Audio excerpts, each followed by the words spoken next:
আসসালামু আলাইকুম বন্ধুরা, প্রতিদিনের মতো চলে আসলাম আমি এমডি আসাদ আপনাদের মাঝে। আমাদের আটঘরিয়া সুইচ গেটের সামনে অনেকগুলো পট বেঁধে আছে। তার জন্য আসলে যারা মাছ মেরে যাদের সংসার চলে তারা আসলে এই পটের জন্য মাছ মারতে পারতেছে না। তার জন্য দেখেন তারা এই সামনে থেকে বাঁশ দিয়ে নিচে নেমে জানের কোনো মায়া না করে অনেক রিক্সে দেখেন এই পটগুলো বের করে দেওয়ার কাজ করতেছে। দেখতে থাকুন পটগুলো কিভাবে বের করে দেয়।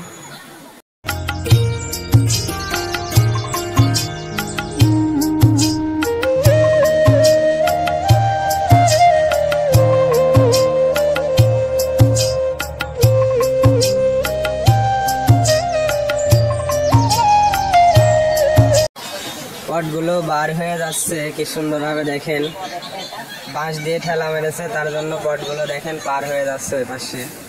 এই পাশে যদি ফাঁকা হয়ে যায় তাহলে পানি যাবে, নদীতে অনেক স্রোত হবে, তাহলে মাছও বেশি হবে। তার জন্য সবাই পটগুলো সাফ করার কাজ করতেছে।